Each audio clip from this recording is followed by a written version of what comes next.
me read a little bit here. We haven't read. I guess we haven't read this one in a little bit. We'll do Charlie Brown Thanksgiving. And then, oh, you know what we haven't read? I Love You Because You're You in a good minute. And then, why is your bookshelf slowly moving further and further out the door? Okay. You know what? We haven't read Emerson in a minute. Let's read that. Okay. And let me get my chapstick. So my ACD is okay.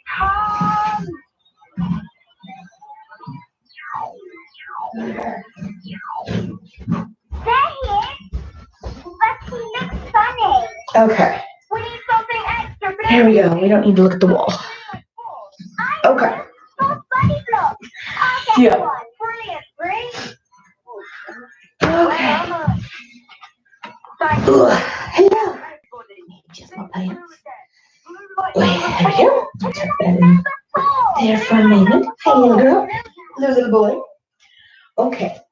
So, today we are gonna read I Love You Because You're You, Emerson and the Big Soccer Tryouts, and our Thanksgiving book is A Charlie Brown Thanksgiving. And my bun is all over the place. Let me fix that. You can feel it slowly moving down. There we go. There's a hot mess for you. All right, it's up. That's all that matters. Okay, so sweet. Oh, we're gonna snuggle now. Now we're gonna be nice. We're not gonna be a crazy strawberry monster and ask me things that we're out of. We bought 2 containers of strawberries yesterday, and he's eaten through both of them. Hey, and then still is asking for more.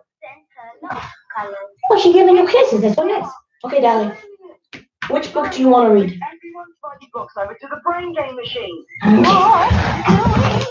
Which one do you want to read first? Emerson and the Big Soccer Tryouts? Okay. All right. All right. After a long journey, the trailer lumbered to a stop. Emerson the elephant woke from a delightful dream about coconuts. He was here. That's an odd thing for an elephant to like, right?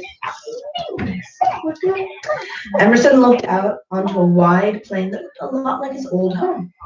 Except the people here were louder. They all pointed and stared, too. Hadn't they ever seen an elephant? They must be pointing at my long nose, said Emerson. My huge feet, maybe my floppy ears. I'm so embarrassed. So Emerson hid. Kind of. What are you doing? After a while, all the pointing, ice cream cone dropping people left. Emerson peeked up from behind his tree. Nobody was in sight. Phew, he said with relief. He shook out his trunk cramps and the tingles in his toes. Then he began to look around. Soon he noticed a small round shadow by the fence. What's that? Emerson asked. Maybe it's a coconut. What's up, chicken butt? What? Oh, yeah. Well, don't have her lick you and then you won't be wet. Emerson tiptoed toward the strange round thing. He gave it a trunk spin. And he shuffled it between his huge feet. I've never seen a coconut like this. That's because it's not a coconut, chirped a voice from above. We're doing our little static leg exercises. Right. It was a friendly-looking little bird. I thought I should tell you before you tried to eat it. Emerson wanted to ask, what is it, and who are you? But he was too shy. It's a soccer ball, and I'm Ollie, the bird said anyway. I bet you're a good soccer player, Ollie said. What's your name? Emerson, squeaked the elephant. Nice to meet you, Emerson. We're having tryouts for the Zoo Cup team tomorrow. You should come. Emerson wasn't so sure, but before he could say so, Ollie flew away. In the morning, the Chips pointed toward the Lion's place. That's where the soccer tryouts are, they hooted. Yeah, Chips could make those things. Emerson was already nervous. The thought of a lion didn't help. Don't worry, came a voice from above. It was Ollie.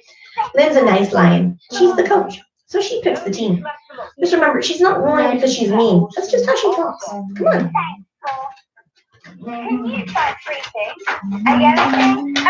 When they got to Lynn's field, it was covered with animals of every shape, color, and size. Emerson watched the players warm up. They were all wearing matching jerseys. I'd love to have a matching jersey, Emerson whispered.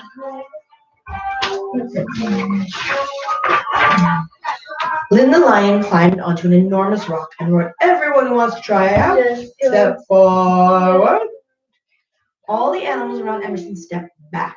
Emerson froze. Lynn stared before roaring. "Onto the field, then!" Emerson was too scared to disobey. "It's just the way she talks. It's just the way she talks," he repeated. "Dribble!" roared Lynn. The hyena and the fox were really good at dribbling. Emerson squished the ball by mistake. "Pass!" The python passed like a pro to the red panda. Emerson's pass hit a parrot in the stands. "Headers!" The lemur, the koala, and the owl bounced the ball right off their noggins into the net. Emerson's ears got in the way. "Sprint!" The parakeet.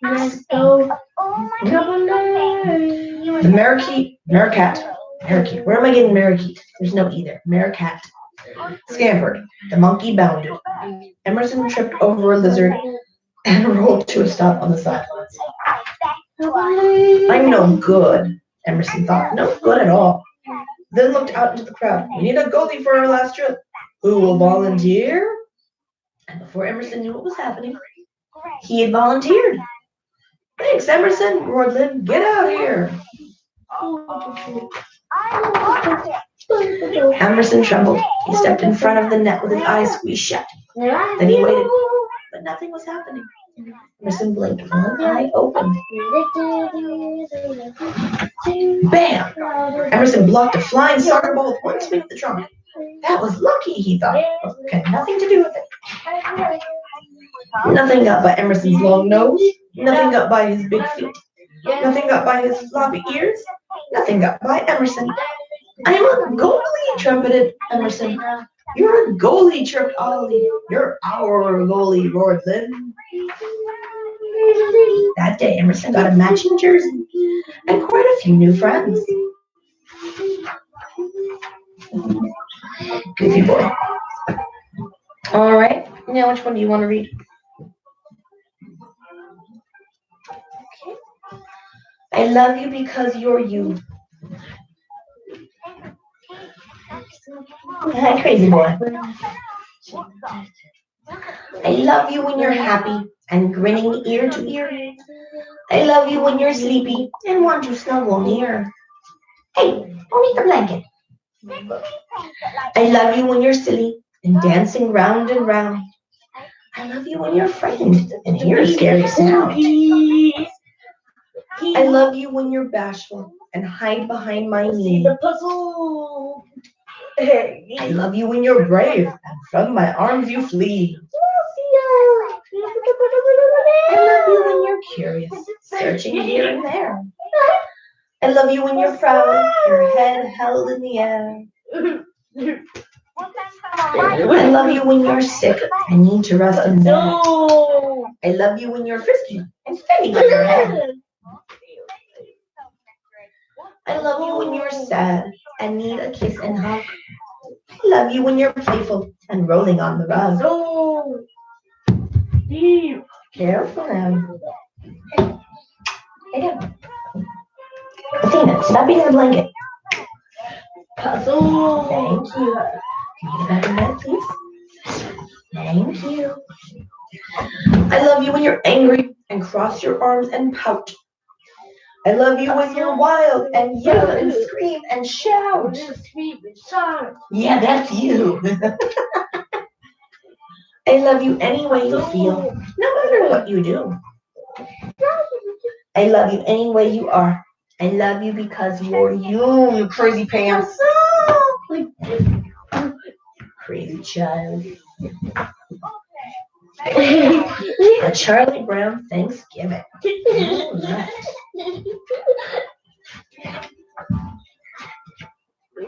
Mm-hmm.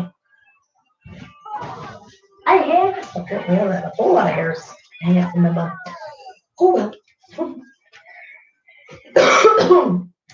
It's Thanksgiving, and Charlie Brown's friend Lucy can't wait to celebrate. Aw. What are we doing here? What is this? Yeah, my fingers are what? I'm glad that bit's over. You want to do that? You can do that to yourself. Look, Mama does it to herself. You don't need Mommy to do it. Bits of the sandwiches are disappearing. We've got another call. Egg 47 or something. And then your fingers want to crack. I'm free now. I don't know what you want from me. Okay. It's Thanksgiving, and Charlie Brown's friend Lucy can't wait to celebrate. Charlie Brown, I'll hold this football, and you kick it, Lucy says. You can't fool me, says Charlie Brown. I'll come running up, and you'll pull that football away like you always do. One of the best traditions is a Thanksgiving football game, says Lucy, and the most important part is the kickoff. Charlie Brown thinks Lucy will let him kick the football if it's a holiday tradition. He runs towards the football, but she pulls it away again. Later, Charlie Brown is talking with his sister Sally and his friend Linus. Why should I give thanks on Thanksgiving? Sally asks. I haven't even finished eating my Halloween candy yet. Besides, all Thanksgiving does is make more work for us in school. Linus disagrees. Thanksgiving is a very important holiday, he explains. Ours was the first country in the world to make a national holiday to give thanks. Sally sighs and stares lovingly at Linus. Isn't he the cutest thing? Linus just rolls his eyes. What are you going to do on Thanksgiving, Charlie Brown? Sally and I are going over to our grandmother's house for dinner, Charlie Brown says. Oh. As soon as they get back home, Charlie Brown gets a call from Peppermint Patty. My dad said I could join you for Thanksgiving, she says. I don't mind inviting myself over, since I know you kind of like me, Chuck. Charlie Brown tries to explain that he is going to his grandmother's house for dinner. Peppermint Patty keeps talking over him. By the way, I told Marcy and Franklin about the big turkey dinner you're having, so you can count on 3 for dinner. Peppermint Patty has invited herself, Marcy, and Franklin over for Thanksgiving dinner. And I'm not even going to be home, Charlie Brown groans to Linus. Linus has an idea. You could have 2 dinners. Cook the first one yourself, cook the first one for your friends, and then go to your grandmother's house for your family, with your family for the second one. I can hear the cartoon playing in my head. I'm trying to not have the dialogue from the cartoon go through the book. It's very similar, but there are a few different changes. But there's one flaw in Linus's plan. Charlie Brown doesn't know how to cook. All I can make is cold cereal and toast. Charlie Brown admits. Linus isn't discouraged. Maybe we could help, he says. Snoopy, go out to the garage and get a table for the backyard. Snoopy salutes Linus and gets to work. Snoopy and Woodstock find an old ping pong table, and they bring it outside. Then Snoopy sets up chairs around the table. Lawn chairs, beach chairs, rocking chairs, enough for everyone. To top it off, they add a pretty tablecloth to set the table, and even fold the napkins for each place setting.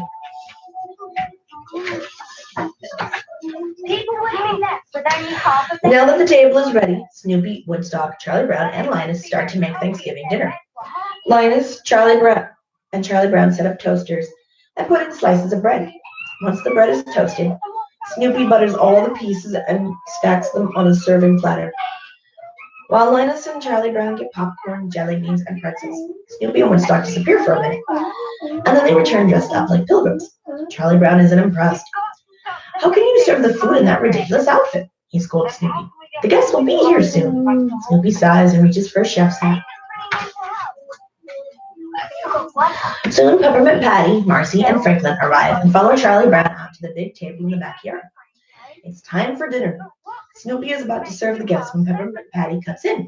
Shouldn't we say grace first? She asks. Linus stands up.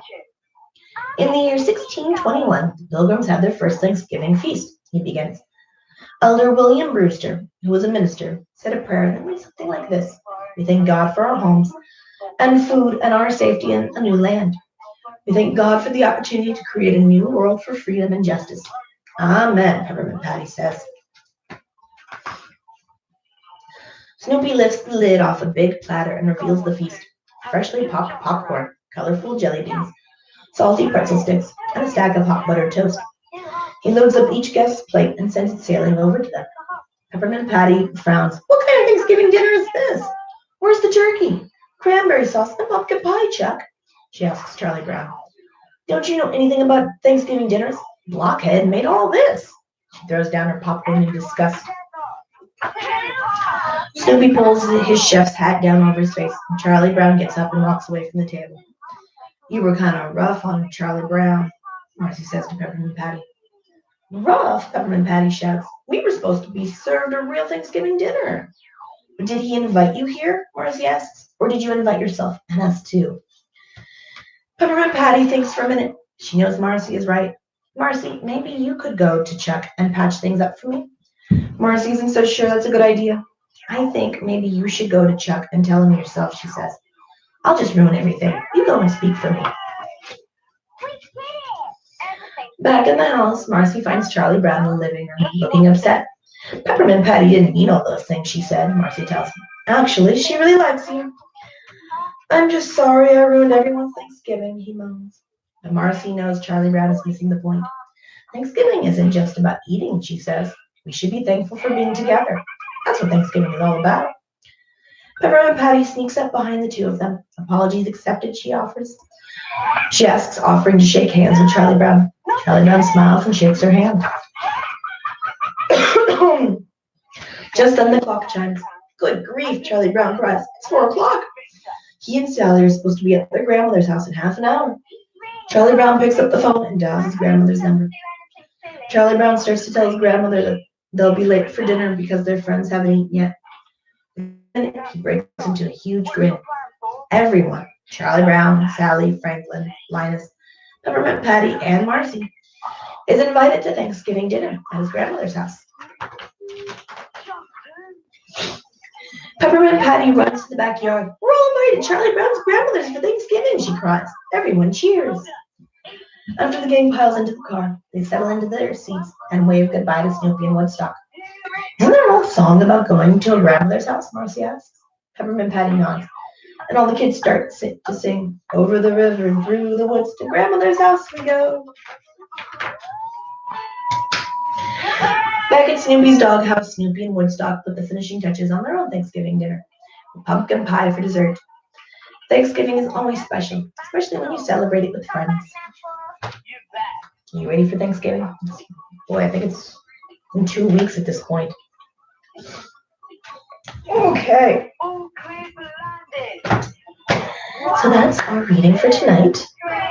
Right? A little bit calmer. That was nice. So that's it for tonight. If you go into the links into the description of each video, I try and post it beforehand, but I usually end up posting it after this gets uploaded. I have links to all of the social media that's connected with the name Mama Badger. And I'm going to start streaming my video game playing on Twitch. And I'll be streaming during the day when he's at school and at night when he's trapped in his room. He's never technically asleep. He doesn't go to sleep until maybe midnight, if I'm lucky. But he does stay in his room, playing and demolishing, and like the Christmas lights used to work, and now they're ripped apart and just kind of hanging there. And I need to get that down. Not that they're plugged in, but I don't want you shocking yourself or anything weird like that. Okay. So if the main games that I'm going to be playing are going to be Elder Scrolls Online, Dead by Daylight, which is kind of a more adult themed. So when you go to my Twitch account, you'll see that it says mature content, and that's why. That's a little bit more gory. And then Minecraft. I love Minecraft. So those will be the 3. And I'll be playing with my husband. And he has his own Twitch account, so he'll be streaming as well. I don't know if we'll be streaming at the same time, but we're both going to start streaming. Because, we play, so why not? So we're going to set that up tomorrow, and I think we'll do our first stream tomorrow late morning. Pacific time, so it'll be afternoon in the east. Well, you're at school, so it can be quiet, so we can focus and not worry about you destroying things or taking all the ornaments off the tree like you were tonight, because you like to make your mother crazy. Yeah. And for the nighttime streams, you'll get to hear me scream, "Get back in bed, Adam." Always a fun time. Right, buddy? All right. So that's it for tonight's reading. We will see you all tomorrow for another set of stories. Good night, everyone.